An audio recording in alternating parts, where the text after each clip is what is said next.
गुजर गए अंधभक्ति में। सुनो सगा तुम करो विचार, उम्र गुजर गए अंधभक्ति में।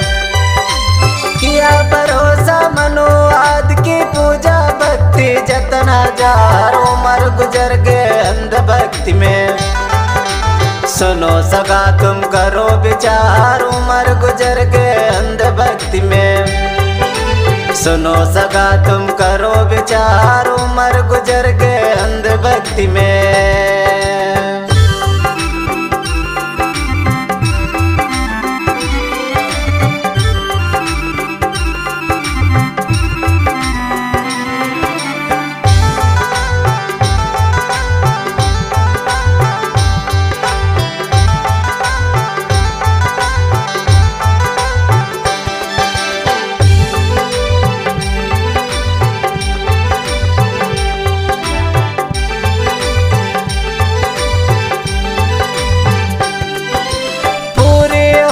मनोकामना ऐसे कहते जनता को, बजा बजा कर घंटी देखो। ठगते रहते जनता को, बजा बजा कर घंटी देखो। किया भरोसा मनुवाद की पूजा भक्ति जतन हजार, उम्र गुजर गए अंधभक्ति में। सुनो सगा तुम करो विचार, उम्र गुजर गए अंधभक्ति में। सुनो सगा तुम करो विचार, उम्र गुजर गए अंधभक्ति में।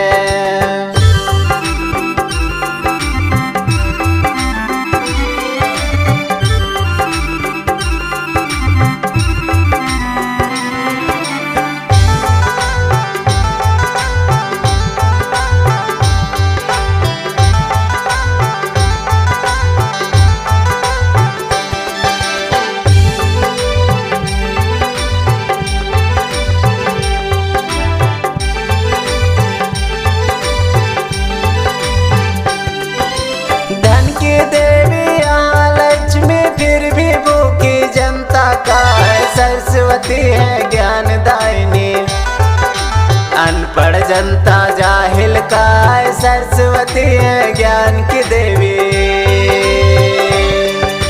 किया भरोसा मनुवाद की पूजा भक्ति जतन हजार, उम्र गुजर गए अंधभक्ति में। सुनो सगा तुम करो विचार, उम्र गुजर गए अंधभक्ति में। सुनो सगा तुम करो विचार, उम्र गुजर गए अंधभक्ति में।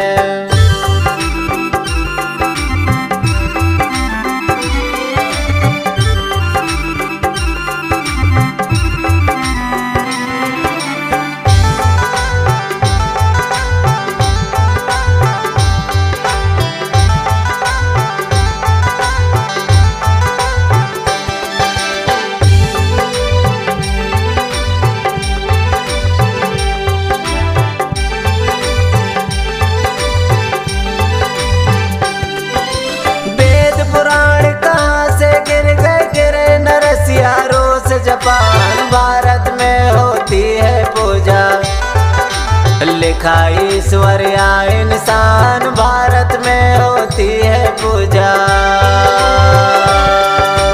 किया भरोसा मनुवाद की पूजा भक्ति जतन हजार, उम्र गुजर गए अंधभक्ति में।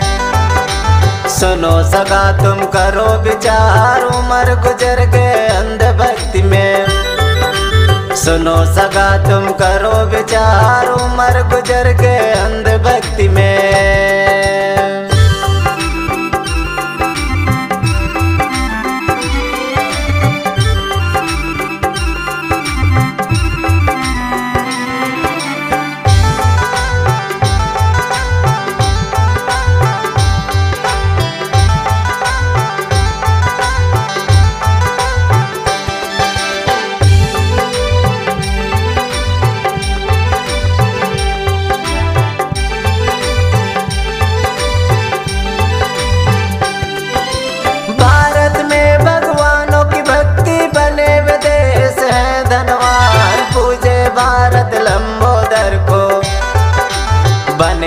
वैज्ञानिक चीन जापान पूजे भारत लंबोदर को।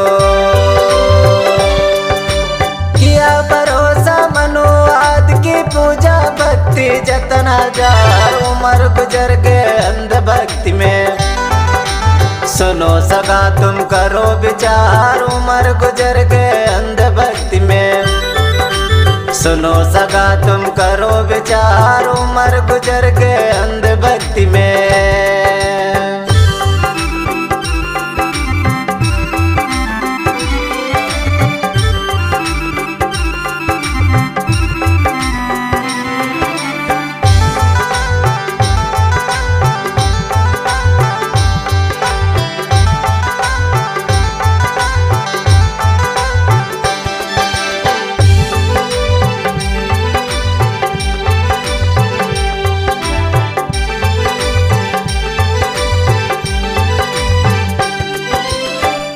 कल्पना मन में अपने सांस नहीं ना रही दिखाए जीव जगत के पालन हारे। प्रकृति भगवान कहाए जीव जगत के पालन हारे। किया भरोसा मनुवाद की पूजा भक्ति जतन हजार उम्र गुजर गए अंधभक्ति में। सुनो सगा तुम करो विचार उम्र गुजर गए अंधभक्ति में। सुनो सगा तुम करो विचार उम्र गुजर गए अंधभक्ति में। सुनो सगा तुम करो विचार उम्र गुजर गए अंधभक्ति में। सुनो सगा तुम करो विचार उम्र गुजर गए अंधभक्ति में। सुनो सगा तुम करो विचार उम्र गुजर गए अंधभक्ति में।